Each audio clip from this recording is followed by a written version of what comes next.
prezados compatriotas, nas eleições municipais desse ano, chama a atenção, em particular, o segundo turno de Recife, disputado pelos primos Marília Arraes e João Campos, ambos descendentes e herdeiros do grande governador estadista Miguel Arraes, um dos maiores líderes políticos que o Brasil já conheceu e cujo legado, como se vê, permanece vivo.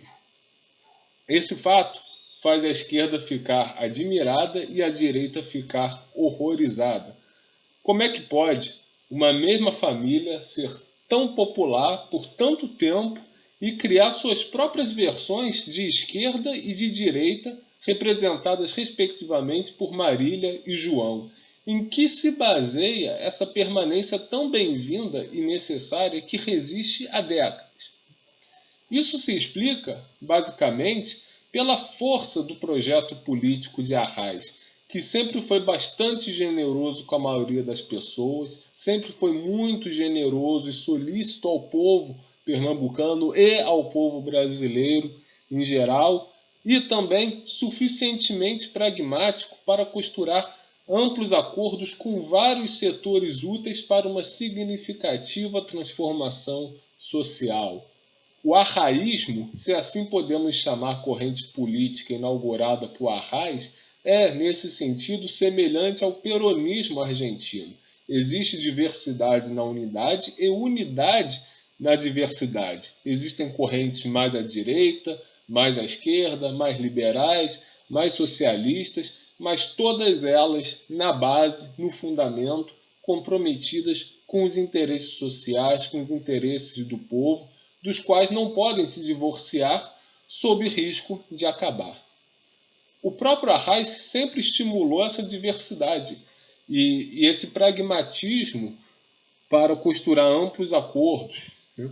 Inclusive na sua vida pessoal, né? Já que ele se casou com Célia de Souza Leão, herdeira de uma das famílias mais aristocráticas de Pernambuco, a família Souza Leão, dona de vários engenhos em Pernambuco, uma aristocracia ligada à terra, né? Ligada à realidade do Estado. A família Arraes, como um todo, inclusive, ela é bastante aristocrática no bom sentido do termo, de se diferenciar pelas suas qualidades e colocá-las a serviço do bem comum. Basta vermos que não há registro de escândalos, desvios e suspeitas, né, por parte dos membros da família. Ninguém levanta suspeita contra eles, ninguém tem condição de fazer isso. Eles têm uma majestade que se impõe a todos e eles cultivam essa majestade, né? Isso é trabalhado por eles, né? Todos eles se mantêm bastante altivos, acima das fofocas, acima das maledicências, né? Isso se vê, inclusive, no porte físico dos primos que estão disputando lá o segundo turno. Marília é uma autêntica duquesa austríaca, uma Maria Leopoldina pernambucana e que, tenho certeza, a própria Leopoldina, se viva fosse hoje, votaria em Marília, já que compartilha do mesmo projeto político dela, um projeto de transformação social a serviço de todos, né? De um país desenvolvido, soberano, justo, né? De um Brasil que atenda a todos indistintamente, né? Era esse o Brasil que Maria Leopoldina queria, mesmo ela não sendo brasileira, ela sentiu e viveu como uma autêntica brasileira, e esse é o Brasil que Marília Arraes quer, né? Talvez os republicanos pernambucanos não gostem dessa comparação, já que a Confederação do Equador se insurgiu contra a monarquia brasileira, mas se insurgiu mais contra os abusos de Dom Pedro I do que contra o projeto social, o projeto nacional de Maria Leopoldina, que era apoiada, inclusive, por José Bonifácio, né? Mas também os confederados do Equador não eram nenhum santo também, né? Eles não eram santos, né? E eu não estou aqui colocando que os Arraes sejam herdeiros da Confederação do Equador. Para mim, eram muito melhores, né? Na avaliação que faço, porque a Confederação do Equador era, em essência, separatista e federalista liberal, né? Nativista, sim, queria uma independência plena de Portugal, mas não queria a superação da organização econômico-social colonial. Não queria basicamente o desenvolvimento do país. Queria mais ou menos o Brasil da República Velha. Era isso que a Confederação do Equador queria. Né? O que o Brasil queria, o republicanismo federalista americanófilo, que depois viria a ser consagrado na República Velha. Não era esse o projeto político de Arraes. O projeto político de Arraes era muito melhor, em muitos sentidos, até mais próximo de Maria Leopoldina e José Bonifácio do que propriamente da Confederação do Equador. Né? E o João Campos, por sua vez, né, ele tem toda uma presença aristocrática, o que justifica o seu apelido em Pernambuco, já que ele é chamado de príncipe. E muitas vezes em sentido elogioso. Claro, alguns falam em tom de ironia também, né, de deboche, mas muitas vezes ele é chamado de príncipe em tom elogioso e por pessoas humildes, por pessoas do povo. Mostrando que a família Arraes, de fato, é uma aristocracia no melhor sentido do termo e busca realizar aquilo que Aristóteles considerava fundamental para a aristocracia, que é perseguir o bem comum, né? Que é governar para o bem de todos e não apenas para o bem de uma minoria. Né? Mas como é que se construiu essa dinastia popular e democrática? Como é que isso foi possível? Né? Vamos recapitular então quem foi Miguel Arraes para entender a profundidade da sua obra e o modo como ele transformou em ação política os fundamentos de um governo soberano e a serviço do bem comum. A obra e o legado de Arraes devem ser de conhecimento de todos os brasileiros. Arraes não é patrimônio só dos pernambucanos. Arraes é patrimônio de todos os brasileiros. São dos maiores líderes estadistas que nós já tivemos e deve ser valorizado como tal. Né? Miguel Arraes foi deputado estadual em Pernambuco entre 1950 e 1958. Foi prefeito de Recife entre 1959 e 1962 e governador de Pernambuco entre 1963 e 1964, quando foi destituído no golpe militar. Ele se exilou na Argélia, um país que tinha acabado de se libertar da França e que adotou um socialismo nacionalista. Né? O nacionalismo de Arraes era um nacionalismo da Argélia. Né? Aliás, no momento em que grande parte dos exilados brasileiros foi para a Europa ou Estados Unidos, Arraes foi para a Argélia consagrar uma amizade entre dois países de terceiro mundo. Então, até nisso, Arraes foi bastante específico. Ele não foi para a França, ele não foi para a Itália, ele não foi para a Inglaterra, ele não foi para os Estados Unidos. Ele não foi cantar London, London, né? Na Inglaterra. Não foi. Ele não estava nem aí para isso. Ele foi para a Argélia para conhecer aquele processo de emancipação nacional, de processo nacionalista, de construção de um socialismo autenticamente nacional, autenticamente argelino, algo que se casava com as ideias, com as propostas dele. Né? E ele voltou ao Brasil em 79 junto com muitos exilados, entre eles Leonel Brizola, né? Também voltou nesse ano. Né? Arraes foi deputado federal por Pernambuco entre 1983 e 87. Foi governador de Pernambuco entre 87 e 90 e entre 95 e 98. Arraes começou sua carreira política durante o Estado Novo, quando foi auxiliar de Barbosa Lima Sobrinho, grande nacionalista, saudoso Barbosa Lima Sobrinho. Né? O Miguel Arraes foi auxiliar dele, e o Barbosa Lima Sobrinho era diretor do Instituto do Açúcar e do Álcool, que foi criado pelo Getúlio para planejar a industrialização das regiões canavieiras e melhorar as condições de trabalho nos canaviais. Arraes foi um dos responsáveis pela elaboração do Estatuto do Trabalhador da Cana, né? Que já durante o Estado Novo estendia aos trabalhadores dos canaviais alguns dos direitos trabalhistas garantidos ao operariado urbano pela CLT, né? Que Deus a tenha. Posteriormente, Arraes participou da campanha O Petróleo é Nosso. Arraes, já como deputado, foi a favor da campanha do Petróleo é Nosso, participou, se mobilizou nessa campanha, né? Então podemos dizer que ele foi também um dos atores um dos atores que atuaram em defesa da criação da Petrobras, né?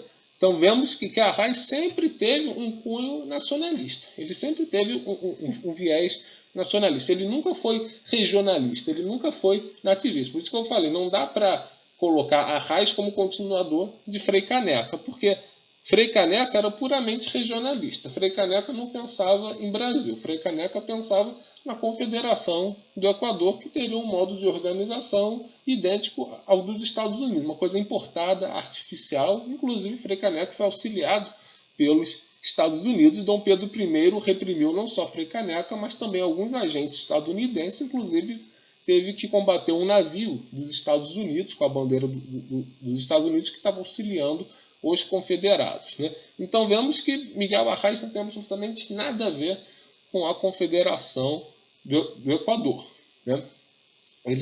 Miguel Arraes sempre teve uma visão brasileira, ele sempre se sentiu como brasileiro, e era como brasileiro que ele pôde fazer algo de bom por Pernambuco, já que ele via Pernambuco não como um estado separado do Brasil, não como um país à parte, né? Mas ele via Pernambuco como parte fundamental de uma totalidade nacional, né?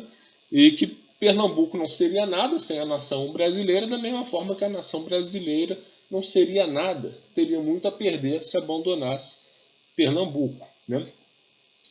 E essa visão nacionalista de Arraes estava plenamente de acordo com a formação política no contexto da era Vargas, né?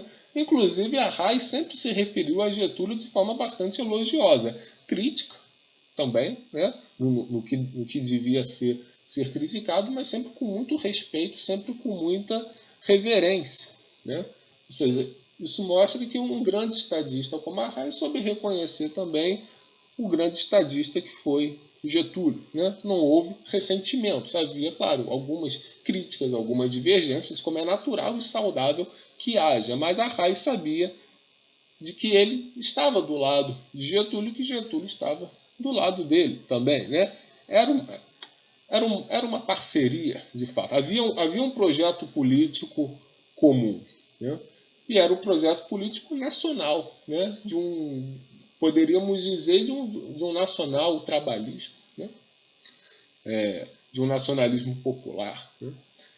Em consonância com as políticas de integração nacional iniciadas pela Revolução de 30, Arraes não via essa separação entre os problemas regionais e os problemas nacionais, pois para ele cada região estava integrada de algum modo às demais, e a verdadeira emancipação do Brasil se daria por meio de um projeto de nação livre, independente e soberana, ou seja, da construção integrada do país em que nenhuma parte fosse abandonada, todas as partes estivessem juntas, né?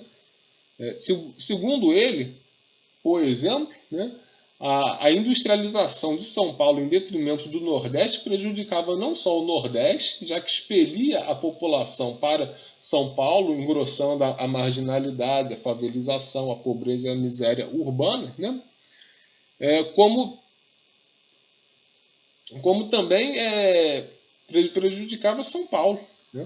Pois as desigualdades regionais impediam a criação de um mercado interno pulsante que sustentasse a indústria paulista. Então, no caso, a industrialização de São Paulo, a revelia do Nordeste, prejudicava os dois. Esvaziava o Nordeste e favelizava São Paulo. Privava o Nordeste da mão de obra fundamental para o desenvolvimento da região e, ao mesmo tempo, privava São Paulo de um mercado consumidor dinâmico, né, que fosse capaz de absorver os produtos da indústria paulista. Então, Arraes percebia muito bem que industrializar São Paulo e não industrializar o Nordeste, não industrializar o resto do país, seria ruim para todos, né? Então, só o desenvolvimento de todas as regiões em conjunto poderia beneficiar cada parte do país. Ele não via as partes separadas do todo, ele via as partes interligadas num todo. E o que acontecesse de bom numa parte resultaria de bom para outra, né? E vice-versa, né? E o Brasil deveria se desenvolver junto, integrado, né? Com cada região caminhando junto. Né? Arraes não era separatista, muito pelo contrário, né? Ele era nacionalista. Né? E o nacionalismo dele foi particularmente aplicado à política de Pernambuco, onde ele foi governador. Mas ele não via Pernambuco como uma realidade à parte, ele via Pernambuco como parte do país. E o projeto que ele tinha para Pernambuco era um projeto nacional. Né? Em termos de desenvolvimento, a Arraes tinha bem claro que o seu principal motor era a indústria nacional e que sem ela seria impossível elevar o padrão de vida da população. Sem industrialização, não havia como melhorar as condições de existência do povo. E a industrialização deveria priorizar as empresas nacionais, com forte acento regional, para equilibrar as regiões e formar uma economia nacional unificada e desenvolvida. Esse era o espírito da Revolução de 30 que a Arraes muito bem encarnou. Enquanto governador de Pernambuco, ele tomou uma série de medidas bastante interessantes para industrializar o Estado. Entre os seus objetivos estavam de fortalecer a agricultura para ampliar a oferta alimentar para servir a população, né? Com a criação no próprio Estado dos insumos e implementos necessários para as lavouras. Né? Para Arraes, a industrialização deveria agir em parceria com a agricultura e a construção do bem-estar social. E essa articulação só poderia vir através da iniciativa e do planejamento estatais. Arraes, como governador de Pernambuco, no seu primeiro governo de Pernambuco, no início dos anos 60, ele criou uma fábrica de fertilizantes nitrogenados com produção anual de 30 mil toneladas, em parceria com o BNDE, a Sudene e a empresa privada Fosforita Olinda. Então ele foi buscar apoio no governo federal, no BNDE, na Sudene e também com uma empresa privada. Ou seja, ele pensava o desenvolvimento não como uma coisa que só o Estado devesse fazer, ou só o setor privado devesse fazer, mas como uma parceria federativa envolvendo vários entes federativos, o governo e a União, e envolvendo também o setor privado nacional. A Arraes não era um estatista ou um privatista. A Arraes era um nacionalista, queria que todos aqueles que pudessem contribuir para a obra do desenvolvimento conjunto e coletivo da nação se juntassem a essa obra, e caberia ao governo seu centro de força e de união para reunir esses esforços e garantir a melhoria do padrão de vida, né, para a maioria da população, garantir o desenvolvimento para todos. Né.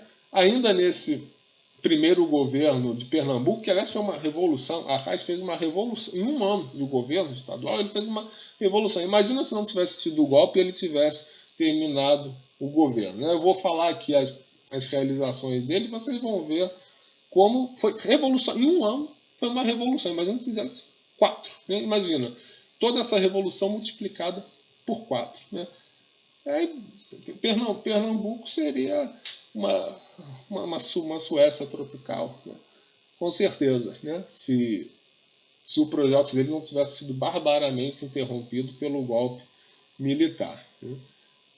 Nesse primeiro governo de Arraes, ele retomou a construção da fábrica de produtos de mandioca em Glória do Goitá, ou seja, para processar, para industrializar os produtos da terra, para criar uma cadeia industrial em torno de um produto alimentício local, a mandioca, né, numa região até hoje bastante precarizada, bastante carente, que é Glória do Goitá.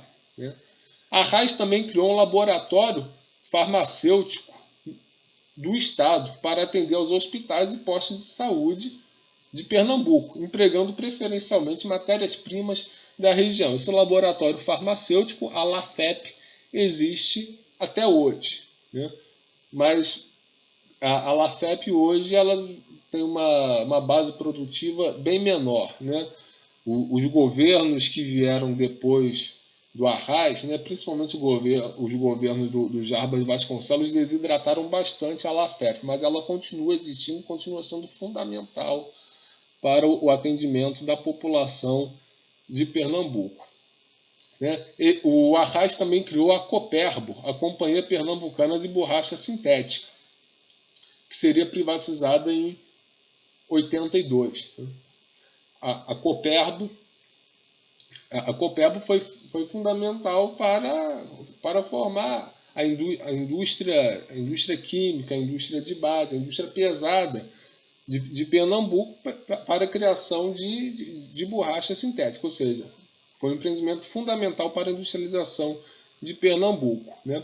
E a Arraes também criou a Cooperativa para o Desenvolvimento das Indústrias Metalúrgicas do Estado de Pernambuco para avançar a industrialização pesada do Estado.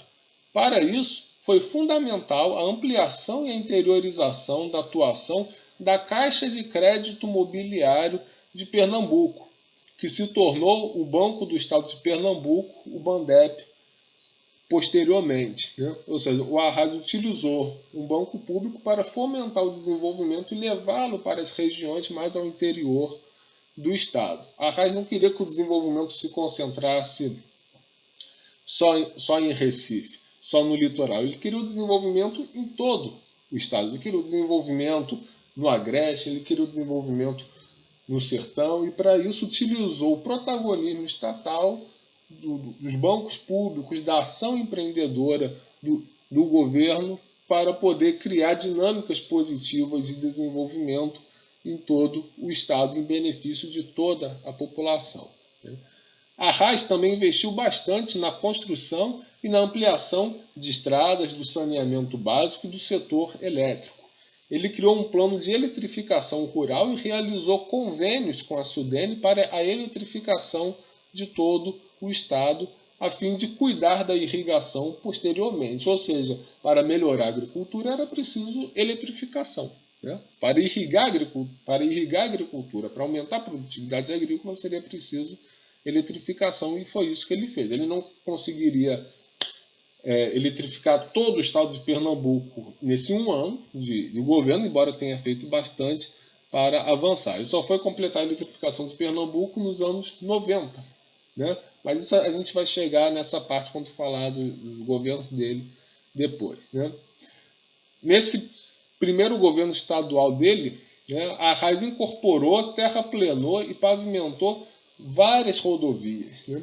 Ele construiu dezenas de lavanderias, chafarizes e colunas públicas nos bairros populares do Recife, além de mais de 62 mil metros de linhas distribuidoras de água e 5.681 metros de coletores de esgoto. Né? Ou seja, ele levou água e saneamento para todo o estado. Né? Onde não tinha, ele foi levando. Né? Isso é a ação do governo mesmo, criar as infraestruturas físicas e sociais necessárias para o bem-estar social e para o desenvolvimento, né? Para a vida de todos melhorar. Em termos trabalhistas, a Arraes estabeleceu também nesse primeiro governo. Tudo isso que eu estou falando até agora é só nesse primeiro ano de governo dele, para a gente ver como ele foi um estadista, como ele foi um líder revolucionário que mudou profundamente a realidade de Pernambuco. Não é à toa que a neta e o bisneto dele estão disputando o segundo turno agora em Recife, depois de tanto tempo. Né? Porque é uma obra tão duradoura, uma semente tão produtiva, né? Só pode dar bons frutos. Né? E esses frutos são reconhecidos pela população. Quando o trabalho é bom, quando a semente é boa, a população reconhece. Agora, quando o trabalho é um lixo, né? E só tem propaganda, né? Quando algo só se sustenta em cima de propaganda, aí cai rápido. É isso que explica por que o Haddad não consegue mais nada em São Paulo. Né? Porque o governo dele faz só propaganda. Né? O do Arraes não, a gente está vendo que é realização, é obra, é melhoria concreta. Né? É governar para todos, realmente. Né? Não é governar para a minoria A, para a minoria B, né? Não é vidas negras importam, não é vidas azuis, vidas brancas importam, não é todas as vidas importam e vamos governar para todos. Não é governar para as minorias, é governar para a maioria, governar para todos, né? Política para todos. Foi isso que a Arraes fez, é isso que a gente está vendo que ele fez. Né? Em termos trabalhistas, né, nesse primeiro governo, ele estabeleceu os chamados acordos do campo, né, em que o governo reuniu os usineiros, os trabalhadores rurais, colocou todo mundo na mesma mesa para conversar, para negociar, e estabeleceu nesse processo de negociação que os trabalhadores rurais teriam acesso a todos os direitos trabalhistas previstos na CLT. Dessa forma, a RAIS continuou o trabalho iniciado pelo Instituto do Açúcar e do Álcool, de levar os direitos trabalhistas para o meio rural. O Estatuto do Trabalhador da Cana, que o Miguel Arraes ajudou o Barbosa Lima Sobrinho a fazer, né, no Estado Novo, expandia alguns direitos trabalhistas para o campo, mas não todos. O Arraes, quando foi governador, cuidou de que em Pernambuco os trabalhadores rurais teriam todos os direitos trabalhistas assegurados. Isso estava de acordo com o projeto de lei que o Getúlio enviou assim que ele assumiu o segundo governo dele, de estender as leis trabalhistas para o campo, só que o Congresso não votou, né? O Congresso não aprovou e o Getúlio não era mais... O Getúlio precisava do Congresso, ele não era mais ditador para impor as medidas sociais necessárias, né? E o João Goulart tinha essa proposta de levar os direitos trabalhistas para o campo, tanto que foi no governo do João Goulart que se levou os direitos trabalhistas para o campo, e o Miguel Arraes estava de acordo com isso e trabalhou para efetivar isso em Pernambuco, né? Também nesse plano social, né, Arraes criou o serviço de assistência itinerante para levar a medicina e a odontologia curativas e profiláticas a todos os rincões do Estado, com distribuição gratuita de exames, de vacinas e remédios, por exemplo, para tuberculose. Isso numa época em que dos 120 municípios de Pernambuco, 70 não tinham nenhum médico. Ou seja, mais da metade dos municípios de Pernambuco não tinha nenhum médico. Não era um ou dois médicos só, não. Era nenhum. Né? Imagina aqueles que só tinham um ou dois. Aí devia ser quase todo o resto. Né? Então, a RAIS cuidou de criar uma medicina itinerante para levar médico até onde não tinha antes. Né? Onde antes só tinha curandeirismo, charlatanismo, superstição, a RAIS foi e levou medicina, levou ciência, levou algo que presta para aquela população necessitada. Né? Ele também criou o Serviço Social contra o Mocambo. Né? O Mocambo seria o equivalente das favelas, né? Seriam as favelas, né? Como eram chamadas as favelas em Pernambuco, dando recursos e assistência técnica para as pessoas construírem suas próprias casas de acordo com suas preferências e de acordo com as normas de engenharia e as normas sanitárias necessárias à dignidade e à saúde. Ou seja, o Arraes não era o Freixo, né? Porque o Freixo fala que favela é vida, favela é arte, favela é cultura. Né? O Freixo acha a favela bonito. Ele mesmo não mora na favela, mas ele acha bonito as pessoas morarem lá. O Arraes não achava bonito as pessoas morarem em favela. Né? Ele achava que as pessoas tinham que morar num lugar decente, num lugar melhor. Né? E usou o governo do Estado para fazer isso, sem impor nada a ninguém, né? Mas chamando a população, chamando as comunidades para discutir onde e como elas gostariam de morar dentro dos padrões da civilidade, dentro dos padrões da decência, né? Que todo Freixo tem acesso, mas que essas populações não tinham. Né? E é curioso, porque essa é uma das propostas da Marília Arraes, né?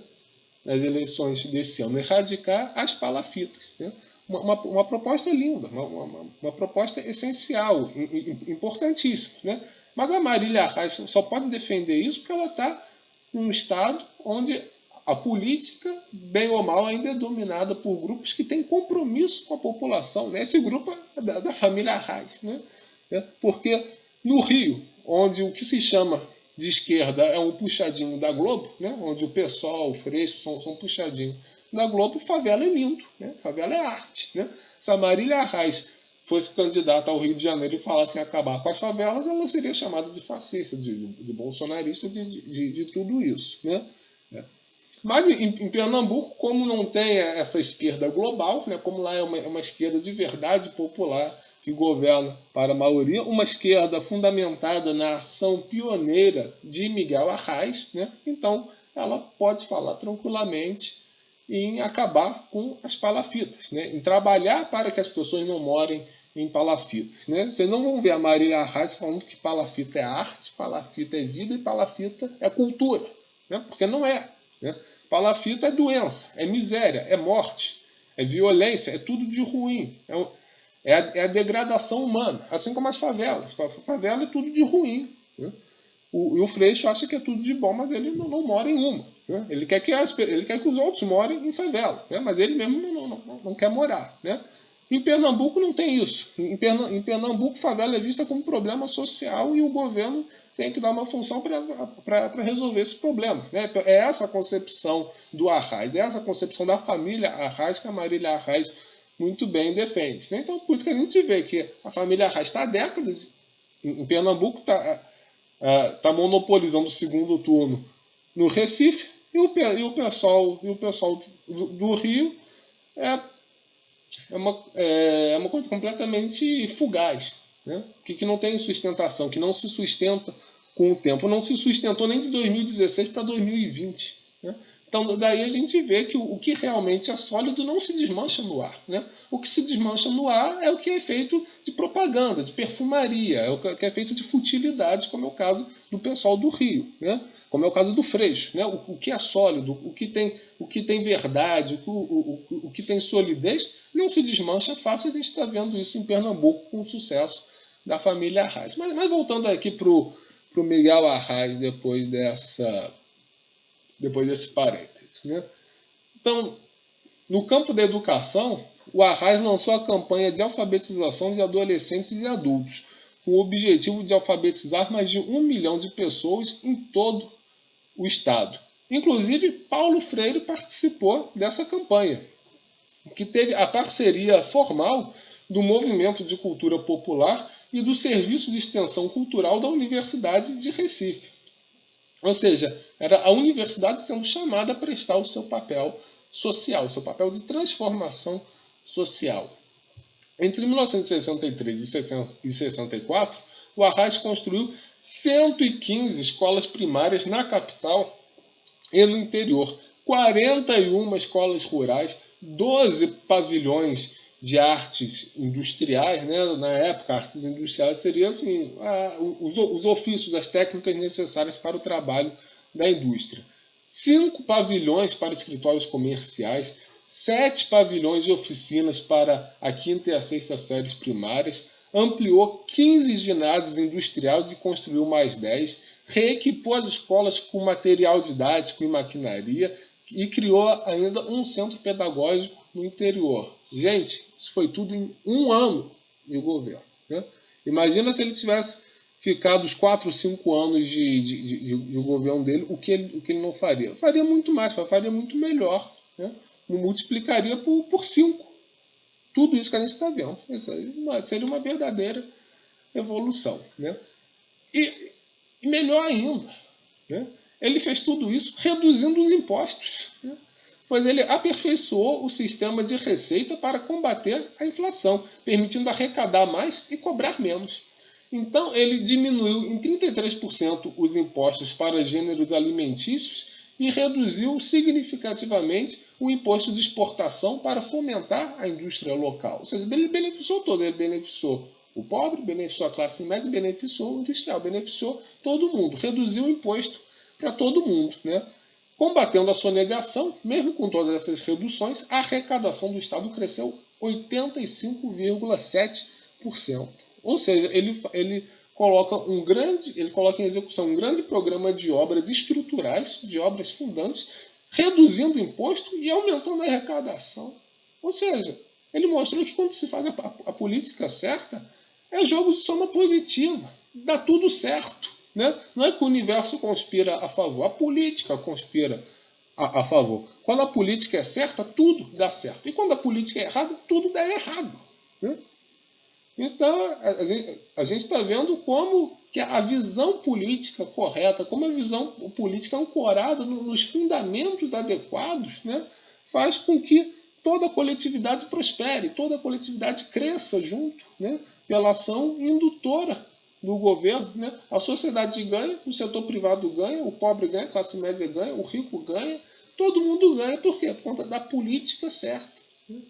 Política é fundamental, política é a base. E se a base estiver correta, o todo vai crescer bem. Né? Se a raiz é forte, o tronco, os galhos, as folhas serão fortes e viçosos. Né? Se a raiz for fraca, né, não vai ter como sustentar mais nada. A árvore vai tombar esquálida, desnutrida. Né? E a raiz tratou de criar raízes fortes para a árvore crescer forte. Né? E olha que o governo dele foi barbaramente interrompido pelo golpe militar, ele ficou preso, foi um horror. Né? Porque ele realmente estava transformando as estruturas do Estado. Né? Realmente estava fazendo de Pernambuco um lugar melhor para se viver. Né? Um lugar à altura das suas potencialidades e das potencialidades brasileiras.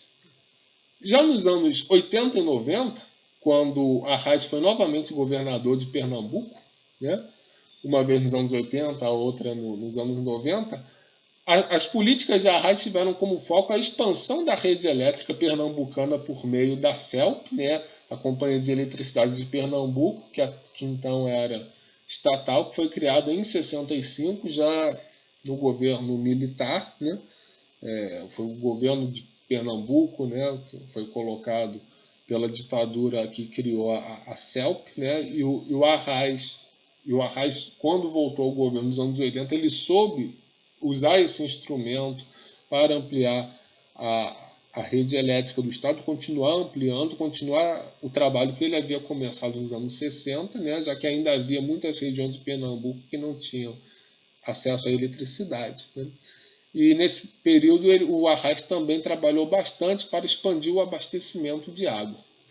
Pernambuco foi o primeiro estado nordestino a ser completamente eletrificado, nos anos 90, e serviu de inspiração para o programa Luz para Todos, no governo Lula, que expandiu a rede elétrica no Nordeste e no Norte por meio da Eletrobras. E foi esse trabalho do Miguel Arraes que inspirou o Lula a fazer o Luz para Todos. Ou seja, então a gente vê que as políticas do Arraes não têm um sentido só estadual, só pernambucano, tem um sentido nacional, de integração nacional, porque a visão do Arraes sempre foi nacional, sempre foi nacionalista. Arraes não era Frei Caneca, Arraes não era separatista, Arraes era nacionalista, Arraes foi filho da Revolução de 30. Né? Arraes, nesse período, também aplicou o programa Chapéu de Palha, um programa sensacional. Né? Maravilhoso o programa. Né? O que era o Chapéu de Palha? Né? Era um conjunto de acordos entre o governo e os trabalhadores rurais para criar mecanismos de sustentação da renda deles no período da entre-safra da cana-de-açúcar. Né? Ou seja, para evitar que os trabalhadores da cana, nesse período de entre-safra em que não tinha ocupação, para evitar que eles fossem para as cidades, engrossar as favelas, né? Engrossar a pobreza, a miséria, né? Eles ficariam em Pernambuco, eles ficariam nas regiões rurais de Pernambuco, mantendo a sua força de trabalho, o seu poder de consumo no Estado, né? Para desenvolver o Estado. Né? E o que a Arraes daria em troca? Né? Então, o governo dava uma bolsa de meio salário mínimo em troca da prestação de serviços como capinação de estradas e participação em atividades educacionais e culturais voltadas principalmente para a alfabetização de adultos sob o método Paulo Freire.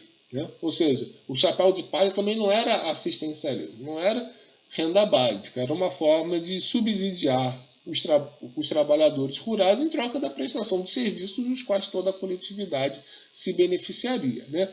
E uma dessas contrapartidas era a exigência deles se alfabetizarem. Né? Ou seja, era o governo estadual trabalhando para o desenvolvimento conjunto, né? Para a melhoria conjunta. Ou era o governo de Pernambuco trabalhando para fixar o pernambucano na sua terra, na sua cidade, para fixar o pernambucano em Pernambuco, evitando que ele saísse do Estado, né? Evitando que ele saísse da sua zona e fosse morar nas favelas, palafitas, mocambos, em Recife, em São Paulo, Rio de Janeiro. Né? Miguel Arraes evitando o êxodo rural, né? E ao mesmo tempo usando essa mão de obra para trabalhar em condições dignas na melhoria dos serviços comuns nesses lugares para melhorar a qualidade de vida no meio rural e propiciar as condições para que as gerações seguintes não precisassem sair da zona rural, para que a zona rural fosse melhor e fosse capaz de sustentar uma vida digna para as pessoas que lá morassem. Né? Mas apesar de todas essas realizações no segundo e no terceiro governo de Arraes, né, esses governos, né, em particular, foram bastante prejudicados porque o Sarney e o Fernando Henrique, principalmente o Fernando Henrique, estrangularam o estado de Pernambuco no rearranjo das dívidas, né? E um dos objetivos deles era obrigarem a privatização das principais empresas pernambucanas. Né? Ou seja, Sarney e Fernando Henrique, principalmente Fernando Henrique, sacanearam deliberadamente Pernambuco, né, para forçar a privatização das empresas de Pernambuco. Né? Forçou um rearranjo das dívidas totalmente injusto para Pernambuco para encalacrar financeiramente o Estado e inviabilizar as políticas desenvolvimentistas, as políticas sociais que o Arraes estava adotando. Isso não foi feito só em Pernambuco, isso foi feito também no Rio de Janeiro. Essa sacanagem, essa safadeza também foi praticada contra o Rio de Janeiro nessa mesma época e pelo mesmo canalha, pilantra, cretino que foi o Fernando Henrique. Né? Fernando Henrique sacaneou tanto o Rio de Janeiro quanto Pernambuco. Né? Rio de Janeiro, principalmente no governo Garotinho, que era oposição, e o governo do Arraes, que era oposição ao Fernando Henrique, e era oposição às privatizações do Fernando Henrique. Nos anos 90, a Arraes participou de uma frente de governadores contra as privatizações, porque ele sabia que privatizar as empresas estratégicas do país era rifar a soberania do país, era extinguir as possibilidades que o país se desenvolvesse e melhorasse a vida da maioria das pessoas. Era impedir que o país se estruturasse, era entregar as torres de comando do país para agiotas, né, para usurários, né, para gente que não tem nenhum compromisso com o povo brasileiro. Né? Ou seja, era entregar as chaves do Brasil a psicopatas. O Arraes sabia disso. Né? Por isso ele era contra as privatizações do Fernando Henrique e Pernambuco foi sabotado por conta disso. Né? Fernando Henrique chegou, inclusive, a confiscar o Bandep de Pernambuco. Né? O Bandep foi vendido em 98 ao banco holandês ABN AMRO. Né? Ou seja, o Fernando Henrique pegou algo que não era da União, que era do Estado de Pernambuco, que era o Banco de Pernambuco, né? e privatizou, né? Entregou para um grupo holandês. Né? Ou seja, isso é Fernando Henrique, isso é o neoliberalismo. É roubo, é saque, é pirataria, né? É sacanagem. Né? E o governo da Arraes foi bastante prejudicado e não pode fazer nada, né? Já que a União se impondo sobre Pernambuco não para melhorar as condições de vida de Pernambuco, não para ajudar o governo de Pernambuco a resolver os muitos problemas que Pernambuco ainda passava, né? Mas para prejudicar Pernambuco, né? Para prejudicar a viabilidade do projeto político de Arraes. Isso foi uma forma de retaliar Arraes por ele se opor ao neoliberalismo. Né? E não deu certo. Tanto é que Fernando Henrique já passou. Né? O PSDB nunca mais se elegeu em nível nacional para nada. Né? Depois de Fernando Henrique, nenhum outro presidente do PSDB se elegeu. O Alckmin ficou só com 4%. Né? O PSDB perdeu não só 4 eleições para o PT, mas perdeu também a dianteira da direita, a liderança da direita para o Bolsonaro. Né? Não foi também para algum gênio, não foi para o boçal, foi para o estúpido do Bolsonaro. Né? E a família Arraes está aí até hoje. Né? A família Arraes está aí no segundo turno de Recife. Né? O campo político do Arraes está no governo do estado de Pernambuco, com o Paulo Câmara, ou seja, Arraes continuou, Fernando Henrique não. Por quê? Porque quem tinha verdade e compromisso com o povo era Arraes, não era Fernando Henrique. Né? Mas também não foi só o Fernando Henrique que sacaneou o Estado, não. Claro, foi o principal, né, na época. Né? Mas o PT também não ajudava em nada. Né? Tanto é que os petistas gritavam Os petistas gritavam Arraiz caduco, Pinochet de Pernambuco, né? Num nível lamentável de histeria e sordidez. Comparar Arraiz com Pinochet, putz grilo, tem que ser muito canalha para fazer um negócio desse. E aqueles militantes do PT eram suficientemente canalhas para fazerem isso. Até hoje o PT não engole a família Arraiz, né? Principalmente o PT de Pernambuco, o grupo do Humberto Costa, não engole, tanto é que a Marília Arraiz só está se candidatando a prefeita de Recife, né, porque o Diretório Nacional do PT escolheu. Porque se dependesse do PT de Pernambuco, apoiaria o João Campos, que é um pouco mais para a direita. Né? Você não apoiaria a Marília Arraiz, que é quem representa mais esses ideais sociais, esse ideal popular do Miguel Arraes. Não que o João Campos também não tenha relação com isso, mas é uma relação um pouco menor, né? Principalmente por conta da mãe dele, a Renata Campos, que no que depender dela implode o PSB e faz do PSB um puxadinho do PSDB. Só que é claro que isso não vai dar certo, porque o João Campos precisa estar inserido nesse legado do Arraes. Né? Se o João Campos servir de Gorbachev do PSB, como a mãe dele quer, né, ele vai acabar com a própria carreira política dele, porque ele só está ali por conta do legado, da memória do Arraes. Né? E ele representa, querendo ou não, ele representa isso. Né? O povo espera isso dele. Né? E o próprio grupo, grande parte do grupo político dele o obriga a isso também. Né? Porque o PSB não tem outra opção em Pernambuco a não ser o continuador do Arraes. Né? E a Marília Arraes, dentro do PT, também é continuadora do Miguel Arraes, só que para um campo mais popular, mais social, mais de esquerda, como o Miguel Arraes preferia, inclusive. Né? Só que a implicância do PT de Pernambuco com o Arraes é tão grande que não quis lançar a neta do Arraes para prefeita de Recife. Né? Só porque ela tem Arraes no nome, basicamente por conta disso. Né? Isso tem respaldo numa história em que o PT chamava o Arraes de Pinochet de Pernambuco. Aí não tem nenhuma vergonha na cara, né, falar um negócio desse. Né? Mas, é claro, a política é dinâmica, nem tudo são flores. Né? Também tem seus espinhos. Né? Arraes perdeu de muito a eleição estadual de 98 para o seu rival Jarbas Vasconcelos, representante da direita oligárquica pernambucana. O Jarbas teve mais de 60% dos votos, o Arraes teve 25%, 26%, uma coisa assim. Foi uma derrota cachapante do Arraes em 98. Né? E o Jarbas ainda se reelegeria em 2002, só que seus governos foram mas tão ruins, tão problemáticos, que desde 2006, quando o Eduardo Campos, que é o neto do Arraes, né, e o pai do João Campos, ganhou a eleição sobre o Mendonça Filho, lamentável Mendonça Filho, né? E o Eduardo Campos depois se reelegeu em 2010 com 82% dos votos no primeiro turno.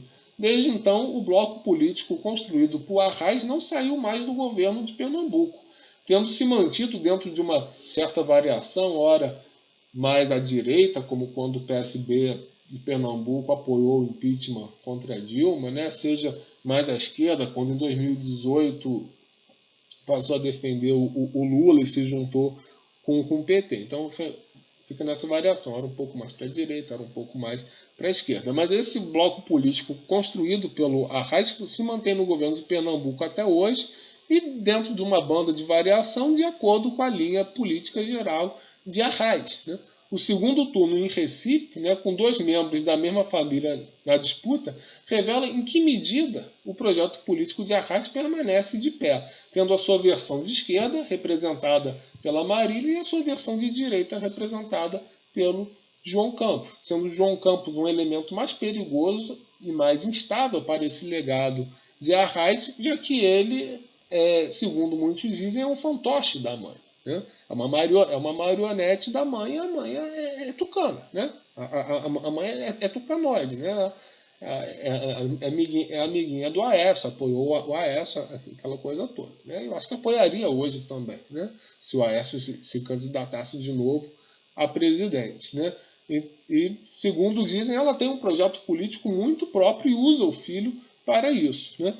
Ela quer que o filho seja o Gorbachev do PSB de Pernambuco, imploda o PSB de Pernambuco. Só que isso é burrice, né? Porque se fizer isso, acaba qualquer condição dele se eleger novamente, né? Dos aliados dele se elegerem, né?